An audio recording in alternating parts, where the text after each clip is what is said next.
Fair price dealer association Jharkhand के banner तले राज्य भर के तमाम ग्रामीण प्रमंडल मुख्यालयों में एसोसिएशन के सदस्यों ने एक दिवसीय धरना दिया। साथ ही 5 सूत्री मांग पत्र राज्य सरकार को भेजा है।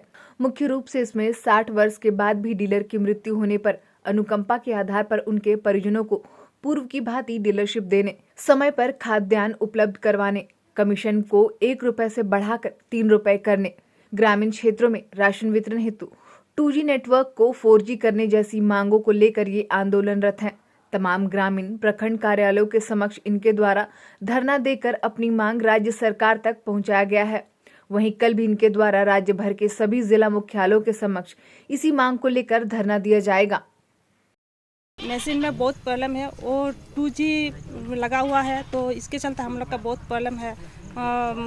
मतलब नेटवर्क नहीं मिलता, इसीलिए हम लोग चाहते हैं कि 4G लग जाए तो अच्छा है। हम लोग को वितरण करने से भी अच्छा होगा। हम लोग का मतलब क्या है, इतना भीड़ भड़क रहता है, काटधारी सब परेशान रहते हैं, हम लोग भी परेशान रहते हैं। तो हम लोग का यही कहना है कि हम सब लोग चाहते हैं कि हम लोग का 2G बदल के मतलब 4G लग जाए तो बहुत अच्छा है।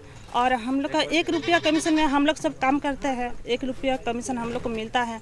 हम लोग चाहते हैं कि इसके 1 रुपया से ज़्यादा हम लोग 3 रुपया चाहते हैं। 3 रुपया हो जाए तो हम लोग के लिए मतलब अच्छा होगा। प्रावधान रखा गया है कि 60 वर्ष के बाद यदि कोई जन वितरण दुकानदार की मृत्यु होती है तो उसे अनुकंपा का लाभ नहीं मिलेगा, जबकि पूर्व में ये व्यवस्था थी कि किसी भी उम्र में यदि कोई दुकानदार की मृत्यु होती है तो उसके एक परिवार को अनुकंपा का लाभ मिलेगा। ऐसा 60 वर्ष के बाद यदि अनुकंपा का लाभ नहीं दिया जाता है तो हमारे जो पूरे झारखंड में 17,000 परिवार हैं उनके सामने एक विकटकालीन स्थिति बन रही है, जिसके आक्रोश में हम लोग सरकार से गुहार लगाए हैं कि यथावत स्थिति बना रखे। दूसरी हमारी प्रमुख मांगे हैं कि जो डिजिटल मापक यंत्र जो पूरे पोटका झारखंड स्तर में लगाया जा रहा है, हमारा जो रूरल एरिया है पोटका का, ये अधिकांश एरिया में जो है नेट काम नहीं करता है, और जिसके वजह से हमारे दुकानदार अपना ईपोस मशीन को जहां नेट की व्यवस्था होती है, कहीं पहाड़ में, कहीं वैसे जगह पर जहां नेट होता है तो वहां जाकर अपने ईपोस मशीन में लाभुकों का अनाज का वितरण करते हैं।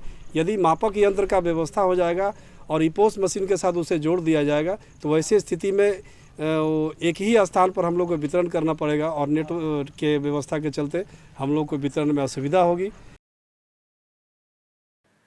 न्यूज़ विंग के लिए गंगाधर पांडे की रिपोर्ट।